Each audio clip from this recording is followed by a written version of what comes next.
Our interview series with candidates ahead of the local elections rolls along here with David Gordon. He is currently the District 2 School Committee member, and he is a candidate for re-election.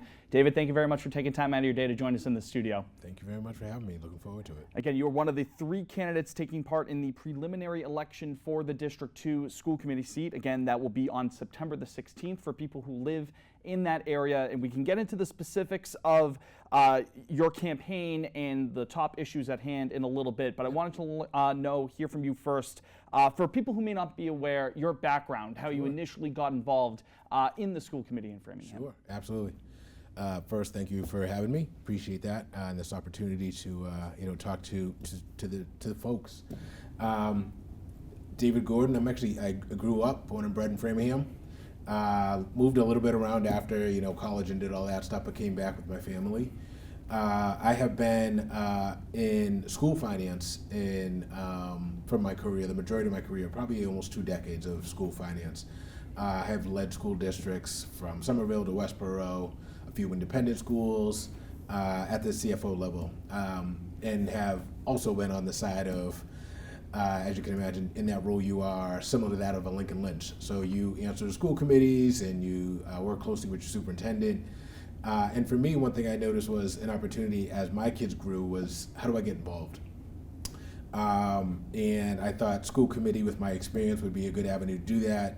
My financial prudency and stewardship is something that I thought would be a good lens. Also the ability to just work with the superintendent. I'm a big believer in collaboration. I know how much community can impact and has a voice. And what I did notice in some of the jobs is that it felt like constituents really didn't get a seat at the table. So one of the things for me was joining the school committee was to make sure that I felt that people could reach out to me, but also I would develop kind of that, I would say more along the ground level interaction with the community, schools, school leaders, school teachers, around what their needs are, and really be a voice for those people around how to kind of spread that to the school committee as a broad, but also to the superintendent and to the director of finance as well. When did you decide that you wanted to run for another term? Oh, I've decided for a long time. As you can imagine, with work and in life, I probably pulled papers a little too late, but I've known that I was going to be into it. My kids are at Stapleton, which has been great for them. My daughter's going into 4th and my son's going in 2nd. So they are in it, but also the opportunity, they're in it in the community as well. So not only from Framingham sports and things of that nature, but I've known for quite some time, it was not a question. It was finding time to actually pull the papers and get the signatures, but I knew as long as my kids are in it, I wanted to be that voice. Now, not specific to any policy that's been enacted within the local school system over the last couple of years, but now that you've spent some time in this role, what are some of the top lessons that you've learned while serving? I think that's a great question. I think for me, some of the top lessons is, as much as you formulate trying to get a sense of the community and their voice, it's hard. It is a challenge to hear people's voices, and people vote on a lot of different things. So you want to make sure that people feel like they can actually have a voice to get to. So I think one of the learning lessons for me was the effort involved is that you have to be out there, personable, but also willing to, everyone has biases and thoughts, processes around things. What I've felt is that collaboration and hearing kind of that outside voice actually provides perspective as to how to move the needle. So one of the learning lessons I had was, one, you have to make a little bit more of an effort to be out there and let people know that you're available. And 2 is that, which I've known from my work, is that the business of running a school is very challenging. Whether it's from the transportation issues that we're dealing with, students with disability, one of my philosophical approaches to school finances or school work in general is being student-centric. And you really have to remain student-centric in the work that you do, and that we make tough decisions. And sometimes one could argue, are they the right decisions, are they the wrong decisions, but keeping students in that bubble and making sure that students get the right resources that they need, the teachers in front of them that they need, and the supports they need to be successful is critical. So I try to keep that really at the forefront, but that's always a lesson that I've reminded myself of and that I've continued to learn as I grow. And I think that's a good transition into the policies of this campaign. If you are to be reelected, what would be your top 2 or 3 or so priorities that you'd look to enact on the school committee? Absolutely. Transportation is it's a big topic with the in-house busing. The in-house busing, being transparent, it's a big lift. I'm glad to see the effort in. It's been collaborative, but the effort has been really something to be proud of, not only from the school committee support, the town support, but also the school leaders, Dr. Tremblay, Lincoln Lynch. I'm leaving people out, but everyone has really bought into this, and I would say that the effort has been, I would call it more than gratifying. It's really results driven, and people are really passionate about it. So the transportation is a critical one. I have had a long time investment with students with disabilities, and the work that I did at Boston Public Schools. I worked very closely with the Department of Special Education, really trying to carve out an ABA autism program. So I'm really keen on how teaching and learning in the district with our new superintendent will evolve and incorporate students with disabilities and make sure that those needs are met. So that's something that I'm really critical of, and that's something that I'm watching. I would say those are my 2 biggest right now, would be transportation and just making sure equity among the distribution of resources, specifically with student disabilities.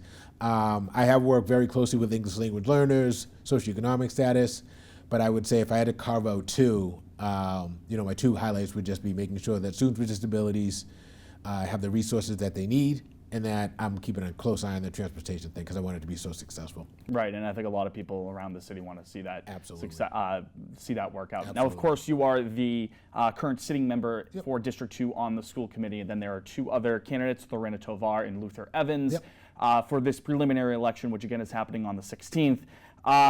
Give me a quick rundown of some of the topics or issues that you actually might agree with your 2 other opponents on, and then where you may differ, because with this race going from 3 to 2 and then eventually 1, people, I'm sure they're wondering what sets each candidate apart. Yeah, I could honestly say that I haven't had the in-depth conversation with either Luther or I'm drawing a blank on her name. Sorry. Lorena. Sorry. Excuse me.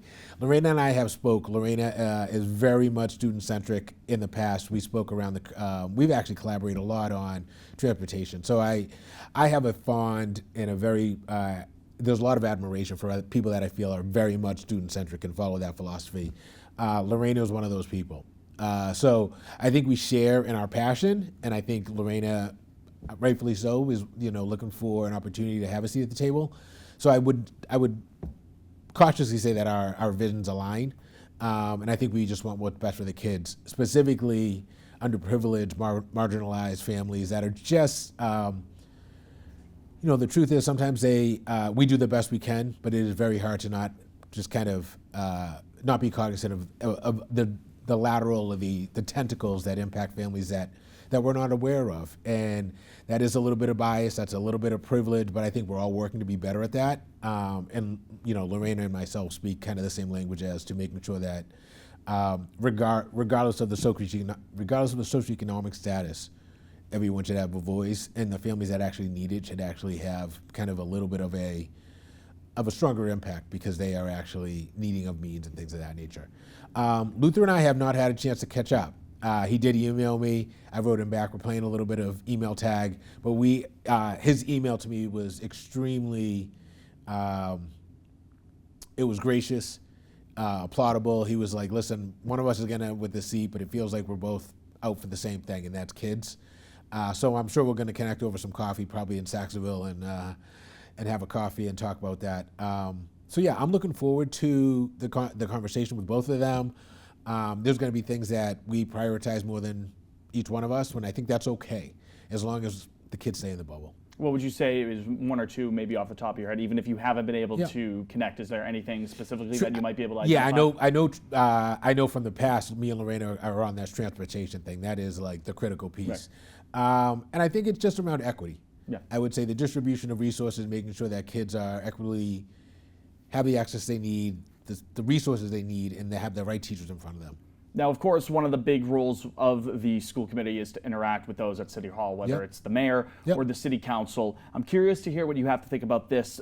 What are some things that you think have gone well between you and your body's interactions with the rest of City Hall, things that have gone well, and then things that maybe need to change moving forward. Yeah, I do think that the relationship with school committee and City Hall is critical. You know, as I mentioned in my former work, whether it's City Hall or your town managers and town constituents, if you're if you're in a town versus a city, which I've worked in both.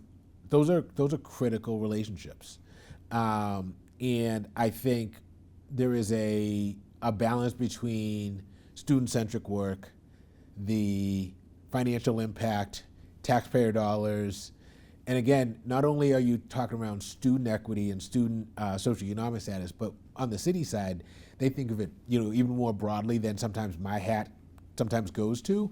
And that's not only for that could be elderly and they're restricted living, and how does things impact them? Taxpayer dollars. I think school committee and city council do a really good job of having the same vision. I think sometimes we just have different approaches to how we kind of speak that language, and we all want what's the greater good for Framingham on the student side and from the constituent side. Things that we could do better. I don't know. I think there's always refinement in everything. I really do. I do feel that myself and my constituents have a great rapport with all our counterparts on the city council side. I feel that the conversations that we have can be very much going forward on a very much cup half full perspective. I think the diligence on city council and the diligence on school committee sometimes causes kind of that might feel like oil water, but it's really not. I think they're just speaking the same language, but they're coming at it from different lenses. So I think refinement is always possible. I don't have anything specific to call out in terms of that, but I think just like any relationship, you can grow, you can learn from others, you can do better. Communication, as you know, is one of the hardest parts for people. And that when that communication is driven by passion is sometimes what kind of gets you, you can have blinders onto that. So I think sometimes letting down the blinders would be beneficial. Right. Now, when District 2 residents go to the polls for the preliminary election on the 16th of September, and if you do progress to the general in early November, what is one thing you would want local voters to think of when they look at this District 2 school committee race? I would want them to think that, for me personally, is that this guy has been in it for 20 plus years. He is student focused, student centric. He's had some great supervisors in his career that have really kept that vision aligned. He is equitable. He tries very much to think broadly, not only for certain constituents, but all constituents. He's grassroots, so he's been here for quite some time. He's not going anywhere. And it is a critical, if not one of my highest priorities as a constituent, just to continue having Framingham evolve, specifically in education. I think it's fair to say that our surrounding districts are doing good. And if we want to be the model, let's be the model. If they're doing something that we could take and make our own and make it a Framingham version of X, Y, and Z that is successful, then let's do that. Sometimes it's referred to in my field as kind of professional plagiarism, but you don't have to reinvent the wheel to do something really good, especially for your community and for your kids. But we can make it our own, and we can make it the Framingham way. So I really want voters to go to the polls and say, if this is what they see, they say, from one thing I got from David was that he's in it.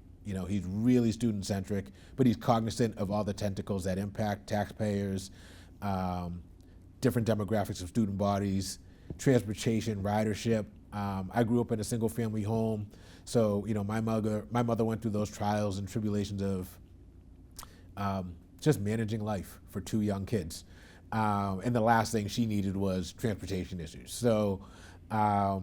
When things can be easier, I think it's our job. I want people to realize that I'm on their side and that it's my job to try to make things easier as they navigate just life and the nuances of adolescence and everything that's coming in outside of that world too.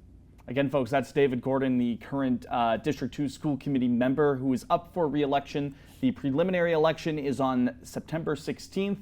That'll bring it from 3 candidates down to 2 for the general in early November. But until then, David, thank you very much for joining us today. Thank you very much it. for having me. Looking for voters to go. Hopefully you will get your vote, and thank you again. Hello everyone, my name is Brandon Job, and today I'm here with Lorena Tovar, running for District 2 School Committee. Lorena, nice to be with you today. Thank you for having me. So before we get into anything, kind of give like the viewers and all like kind of your background and how you got into the school committee.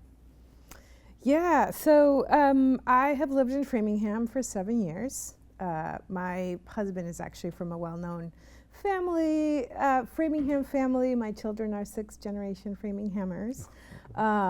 And my older son is at Barberry. He's going into the 3rd grade, and so I have a little one who's going into preschool, hopefully blocks, fingers crossed. And so I never really intended to run.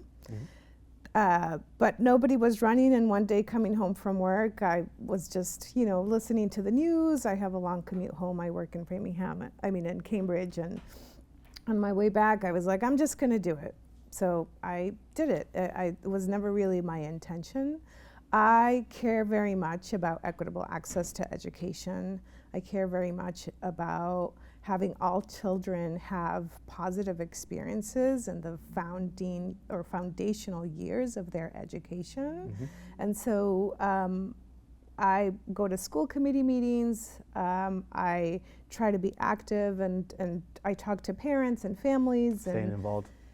Yeah, I really am interested because education is just so important. So the first years of education are just so important, and so that's one of the main reasons why I just decided to run. Something really important that I should mention is I'm not a politician. I don't really have a career path towards public service. I don't really want to get into the government. I'm actually doing this because I care. As a parent who wants her children, but not just her children, their classmates to feel supported and valued, and to have the same outcomes as my kids would have. So now when it comes to your priorities, because obviously you've been in the school committee and obviously you're working at Barberry and all that. So for your running now, what are some top priorities that you would like seeing accomplished, especially when it comes to the district? Yeah, that's a great question. So a couple I have 3 main priorities, or I think 3 main priorities for the school committee should be educator retention. There's a huge turnover in educators. I have spoken with some teachers and with some other paraprofessionals, and people feel like morale is low, and that's a problem. So if our teachers don't feel supported and they don't feel like they have the tools and resources to thrive, then that just trickles down to to student success. The other priority is student success. Scores are consistently declining. They're on a downward slide, and they have been for a while. So why is that? First, understanding why that is and what is the district's plan to turn it around. And then the third one is transparency. So personally, I think that there is not consistency and transparency when it comes to communicating with families and schools. So decisions are being made and not all the voices are at the table, and I think that is just so important. And I think that as elected officials have the responsibility to reach out and connect with constituents and make sure that their voices are being represented in each of the school committee meetings. So that would be my goal. My goal is to actually do outreach and engage with the community and the district, not just with my own neighbors, but actually really engage and potentially start partnerships with community organizations. There are a lot of community organizations that are working with our children. What can we learn from them? How can we better partner with them? And yeah, so those are the priorities that I think I'm bringing up. Okay. You spent some time obviously helping the search for an assistant superintendent within the public schools. How do you think that can inform your tenure when it comes to the school committee? Yeah, so that was a great experience. I actually did it because I go to the school committee meetings and I speak, and sometimes I feel like it's coming from a complaining lens. And so I really thought that this position is very critical to not just student success, but also educator morale. And it was a great experience to see all the different candidates that were brought forward. And I was so glad that Ann Ludes ended up in the position. I went to the school committee meeting this week, and she actually spoke about district priorities, making sure that those aligned with the school needs. I think that is so important. And I think it'll be really, really critical to have that role be supported for success of the district. So yeah, I'm sorry, you asked how is that going like how is to- that going to help your tenure when it comes to the school committee? Like just, like inform like the people around you.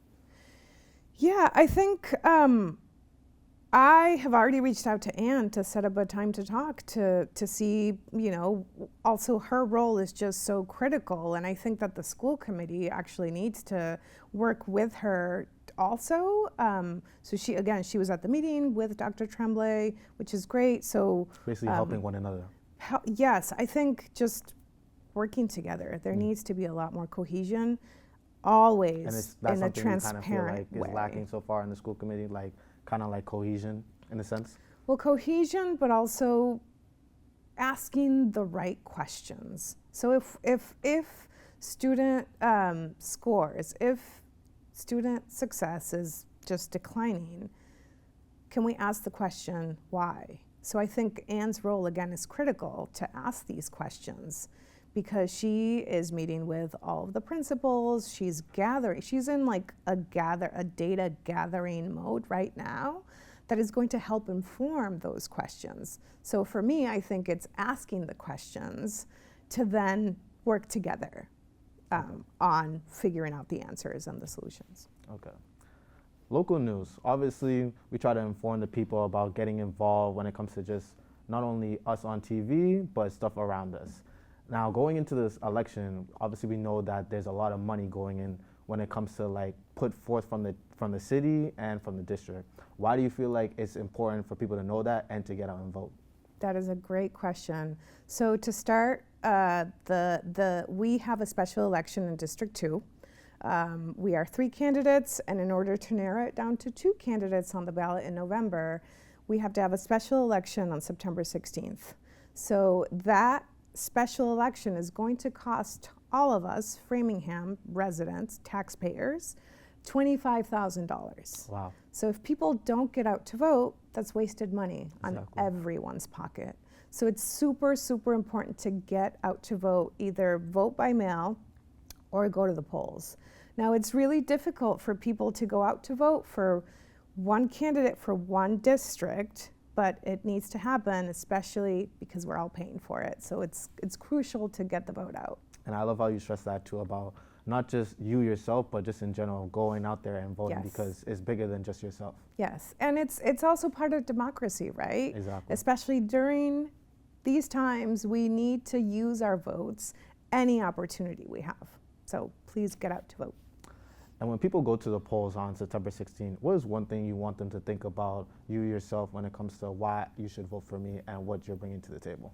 Yeah, so I want people to know that I will be I will speak up at every school committee meeting.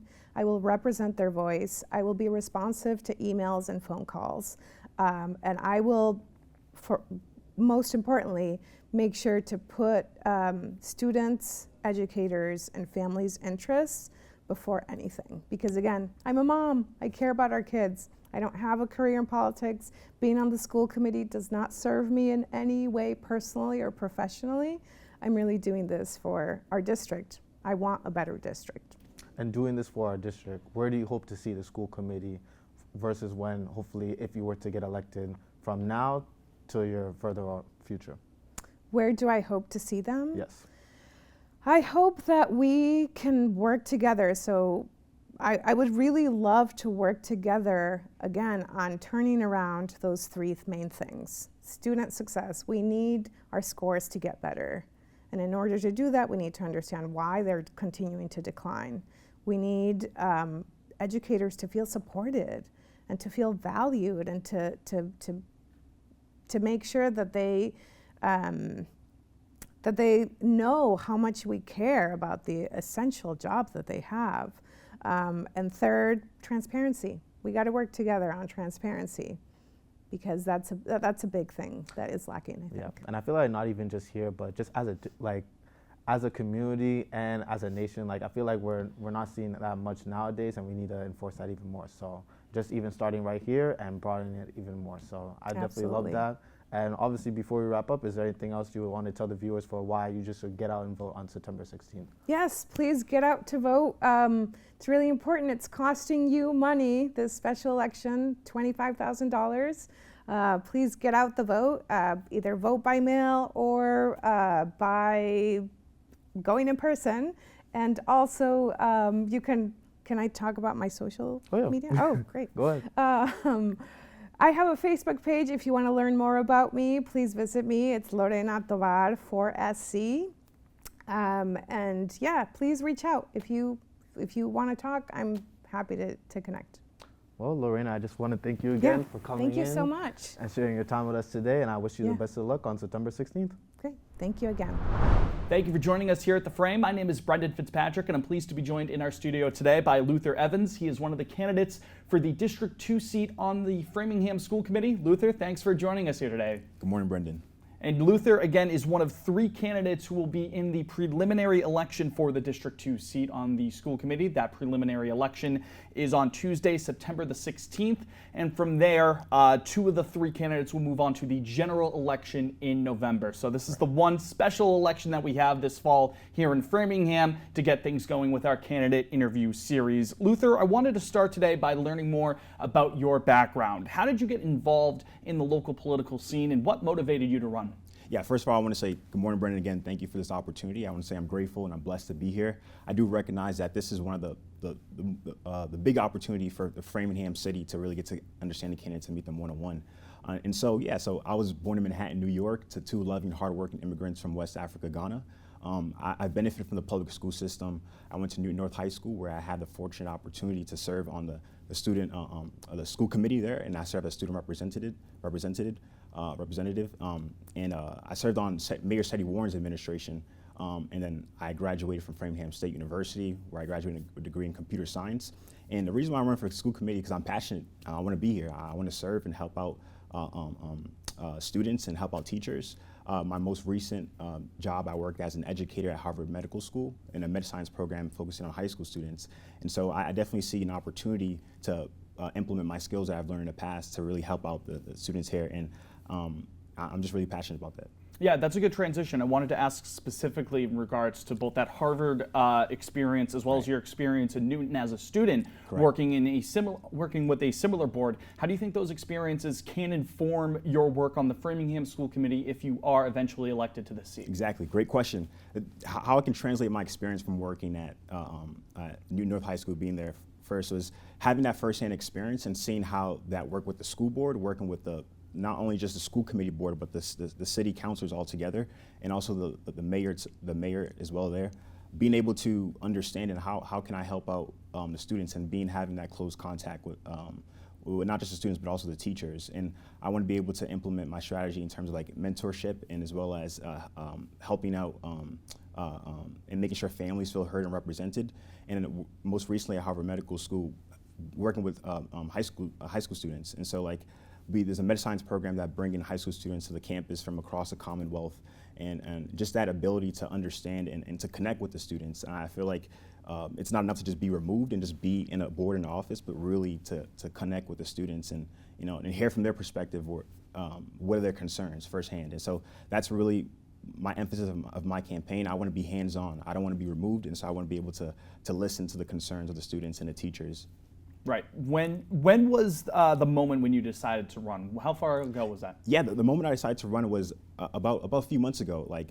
So essentially, I was thinking, I was like, hey, based off of my desire and my experience, I've always had an interest to run for office. And when I pulled my ballots, I saw that there was no one running for the seat. And so then at the time when I pulled my ballots, and I was like, hey, this shouldn't go unfulfilled. And it's because I want to utilize my background in make for a great change. I don't want to just walk in there and just kind of do the same status quo, but also work with the current incumbent school committee board, as well as implement new changes I want to do. So that's a good transition into your actual campaign Right. in your platform itself. What would you say are the key pillars of this campaign that you're running? Yeah, so I'll say the key pillars of my campaign is focusing on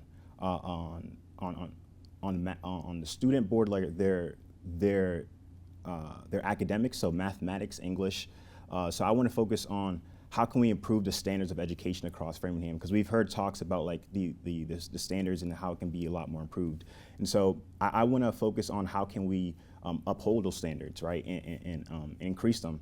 And so one way is kind of taking a look at where are some of the budgets being placed and being allocated. I know recently over the past 3 years, about $25 million, a little over $25 million has been cut from Framingham public school systems to go towards, kind of public works like the sewage system and the water works and across Framingham. And, I respect Mayor Sisisky's concern about our public health in our city of Framingham here. Though at the same time too, I want to navigate more sustainable costs and how we can get revenue streams so that we don't have to cut from education. Because the Student Opportunity Act, which was a bill passed in 2019 from Massachusetts, which to go towards public school systems, which is to benefit students, especially face greater academic challenges, students from low-income families, English language learners, and students with disabilities. And so I want to focus and really give a lot of those students who are underrepresented across those domains to really get the best standard of education as possible. So that's my areas of education and of focus I want to do for education. And then for high school students as well too, I want to focus on college preparedness as well as workforce development. We understand that not everybody has the traditional route of going to college, and so I want to talk about financial literacy amongst like high school students. And the student loan crisis is big here, right? And so we want to make sure they're well informed about taking out loans and how to go about that. And so I'm really passionate about educating young students on how to manage their finances responsibly too in that regard. Over the last couple of years, I mean, clearly you're well read on these topics that matter to the community. What do you think are some of the initiatives that have been undertaken out of City Hall or the City Council or the school committee over the last few years that you think are steps in the right direction? And are there any other initiatives that you think should have been addressed differently? Right, for sure. I love that. For me, observing the school committee, I've been looking at one of the subcommittee boards called Inclusivity and Belonging, and I feel like that's a really great step in terms of, I know recently in our society, of course, with the DEI kind of rolling back with the administration, still being able to promote for equity amongst all students. And I know they've done some rebranding just so like the funding wouldn't get cut, and I think that's a really great step in moving in the right direction and still upholding those standards of inclusivity and equity amongst all students. And I spoke with the superintendent, Dr. Robert Tremblay, and he's informed me about like the network leadership also as well too of having people come into mentorship students amongst in our school system, and I'm just passionate about that to serve the students. So at the end of the day, there's only one seat in this for my district, right? So I'm willing to help out whether I'm in this whether I'm in the school committee board or I'm not the school committee board. And so like that's really one of the areas I'm really I commend and I think is heading in the right direction. In a similar vein, again, this is a crowded race, the biggest crowded contested race out of the major positions in Framingham this fall. Two candidates, Lorena Tovar is also a challenger, and also the incumbent David Gordon. Mm-hmm. Looking at those two other candidates that you're going up against, what are some positions with those two that you actually might share with them, you agree with them with, mm-hmm. and then where would you say you differ as compared to your two candidates on positions? Right, great question. Yeah, from what I've seen and looking at my candidates, my political opponents as well too, we have a lot of things that's similar. One of the things I say like is the equity and inclusion amongst like students and just the promotion for the best education for all students. Like at the end of the day, we all want to invest in our children. We want them to all have the best opportunity to succeed. And so from what I've seen from there, I do agree with them, and I do plan on reaching out to them and seeing how we can work even beyond this election, because that's just where and I trust in the Lord that we all have the heart to serve and help our community. And so like, I don't just see it just for this election to just like our differences, though I want to extend beyond and see how we can all help out together. And in terms of differences, I haven't come across anything that was very polarizing in terms of there may be different ways on how we can go about it. My way, I would say, what distincts me from my other candidates is that first and foremost, I'm in my 20s, you know, and me being there, being able to connect with the students and just still being in the school system. Right now, I don't have children yet. I do want to have a family at someday. Though being in that system, being in the education system, I still want to go back to school and go to graduate school at some point. I have that ability to definitely connect on the students on a more personable level. I do mentorship, I coach students, and so like I said, based off that, I really have that hands-on approach, and so I feel like that distincts me from my other candidates that I haven't seen in them. Though at the end of the day, I believe in the trust. I have no slander or anything down to put on my candidates. They're all wonderful people based off what I read on them, and I want to meet them and see how we can work together even beyond this election. So that's where I'm at. One of the major terms within Framingham local politics after covering it for a couple of years that I've noticed is transparency within the municipal government. And that's a word that will be, no doubt, be a part of the campaigns for mayor this year, right, down to the city council, school committee, you name it. What does transparency within local government mean to you, and what steps would you take to ensure transparency with your constituents? I love that question. Thank you very much. So transparency amongst my constituents definitely for sure is making the school committee board more accessible for all people of residents of Framingham. So we do have a big Brazilian population, right? So and also too, like how do we also get translators to also too maybe who may not understand English very well too. So I want to make sure that everyone has the opportunity to understand, whether it's like using social media, newsletters, being able to spread that information, and everybody has that access to that on all platforms. So, and I've seen that the school committee has done a great job in that regard, and I can see areas where they can be we can improve on that effort even more and increase that standard. And so that's where I'm at right now.